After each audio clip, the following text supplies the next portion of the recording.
All right, Shalom. I'm going to have to make a part 2 to Amerikkka exists because of unjust means. This will be part 2. I'm going to just grab a couple more precepts and I'm going to end the lesson. I ain't going to make it too long. But what I meant to go to was Psalm 73 because we understand through prophecy, through process of elimination, okay, which is contained in the scriptures, that Esau, Edom, which is the biblical name of the so-called white man, starting with the top banking families, all right, they rule in power, okay, ultimately because of prophecy, because the Lord has given them the power to do so, okay. We're going to read Psalm chapter 73, okay. We're going to start at verse 5, and it reads, "They are not in trouble as other men, neither are they plagued like other men," meaning financially, socioeconomically, politically, okay. They run the world, all right. They call the shots, man. Okay, and they don't have police. They don't have to worry about being racially profiled and followed and totally just looked down upon by the other nations. Okay, because they sit in the power seat, man.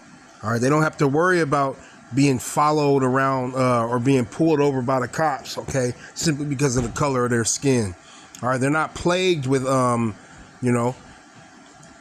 a history of slavery and colonialism and having their land stolen from them and, just being totally a laughing stock and a reproach unto the other nations. Esau is looked at as the standard of beauty and success, okay, particularly Amerikkka. All right, verse 6, it says, "Therefore pride compasseth them about as a chain, violence covereth them as a garment," meaning Esau is fully immersed in wickedness, man. Okay, he uses the power of the sword to gain a footing and an advantage in the earth. Okay, so they are prideful. Okay, and we understand that through Obadiah, man. The entire book of Obadiah tells you ultimately the future judgment of the nation of Edom and ultimately how to identify these Edomites on the earth, man. All right, one way you can identify them is the fact that they're not in trouble as other men, meaning they have white privilege and white supremacy.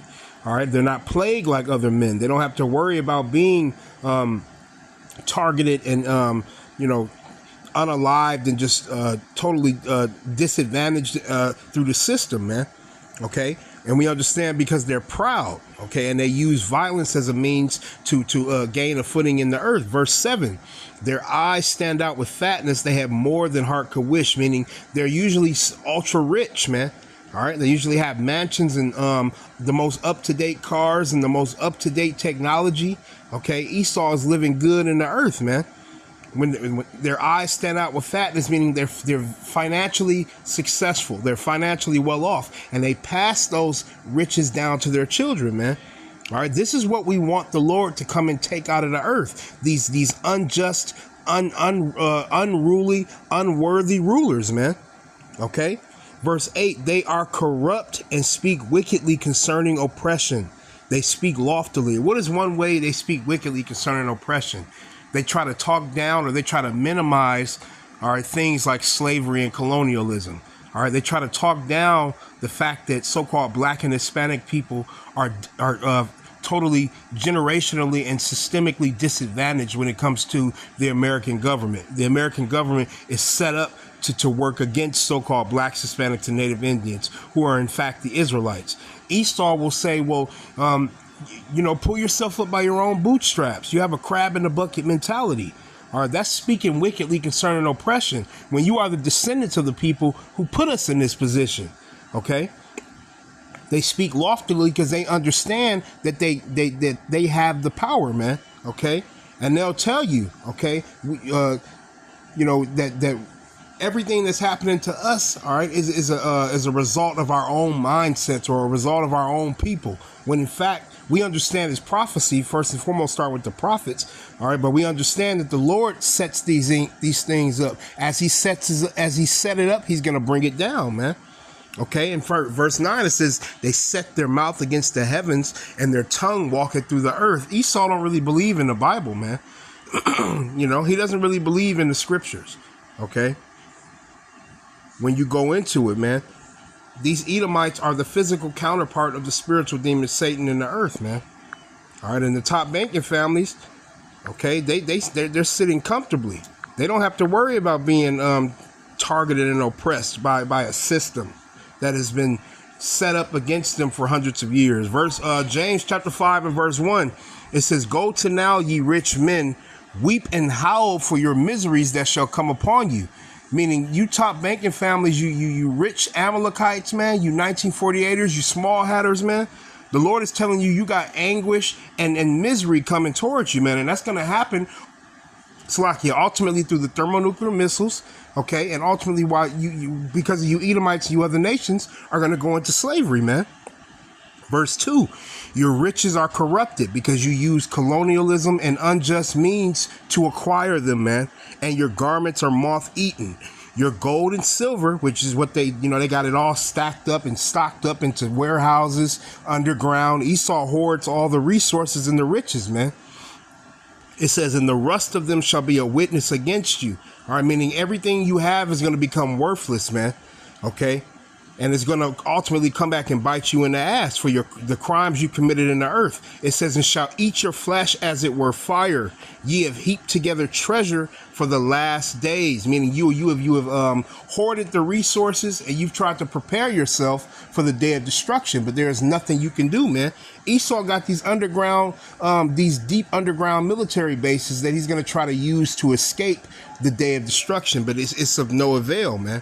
Verse 4, behold, the hire of the laborers who have reaped down your fields. Who does that represent? Okay, first and foremost, starting with the Israelites, all right, that were brought over here on slave ships. Okay, and the descendants of those Israelites that have been brought on slave ships and shipped around the world.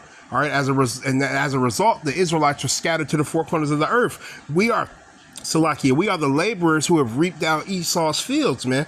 Meaning we've done back-breaking work, man. Okay, to build this country up through free slave labor. It says, which is of you kept back by fraud. Esau has defrauded, extorted, and exploited the nation of Israel. Okay, and stolen our resources through the acts of violence and colonialism and slavery, man, and pure evil.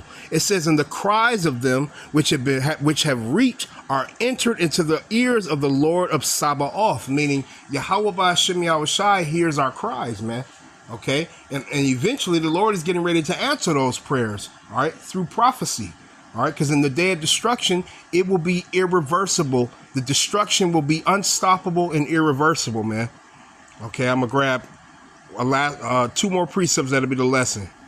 All right, this is the book of Jeremiah, chapter 17 and verse 11, and it reads, as the partridge sitteth on eggs and hatcheth them not. So when you think of a bird like a partridge, okay, they usually will take the living environment of another bird, like steal another bird's nest and sit on and lay on the eggs, okay, as if they belong to them.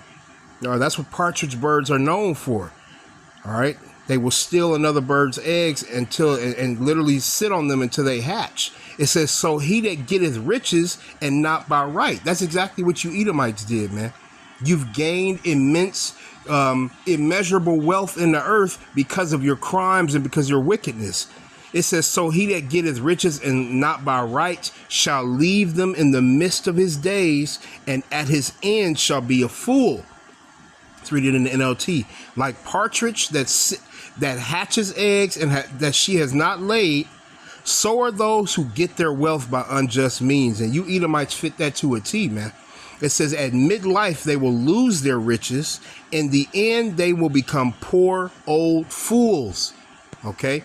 And that's ultimately going to happen when you Edomites are literally, your system is broken and taken and snatched from under your feet, and you're put head first into captivity, man. We're going to go to Isaiah chapter 14. Okay? And we're going to read verse 21. Because you Edomites are going to be exterminated, man. And you're not going to rule. When the Lord takes your power away from you, you're no longer going to rule. Isaiah 14 and 21, prepare slaughter for his children, for the iniquity of their fathers. So you Edomites, man, you so-called white people starting with the top banking families, what your forefathers did to gain riches in the earth, guess what? You're going to be slaughtered for that, man. So you have to pay for your forefathers' crimes, man, just like the Israelites had to. That they do not rise nor possess the land, nor fill the face of the world with cities, meaning the Lord is going to take your power away from you. He's going to slap your crown off your head, and he's going to give you a work assignment. That's going to happen to all you Edomites, man. You other nations as well. We're going to end it with 1 Corinthians 15 and 24, because Yahushua is getting ready to take Esau's power away from him. Okay? 1 Corinthians 15:24, then cometh the end of this kingdom, when he shall have delivered up the kingdom to the heavenly Father, even the Father, when he shall have put down all rule and all authority and power. White supremacy will become a thing of the past, and it will never rise again. When Yahushua returns with the holy angels, man. Okay? Verse 25, for he must reign till he have put all enemies under his feet. And the enemies of Israel are pursuant to Psalm 83. Well, when Yahushua returns, he's taking all the power, all the rulership, all the authority, all the supremacy out of the earth. And guess what? He's going to give it to the Israelites. All right. From the top on down, man. Okay. I'm going to leave it there. Lord willing, this lesson was edifying. And like I said, I'm going to make this a part 2. I want to give all praise, honor, and glory to Yahweh, by Hashem Yahushai, by Hashem Rachak Wadash, to the apostles and elders of Great Millstone, and shalom to you hopeful elect out there.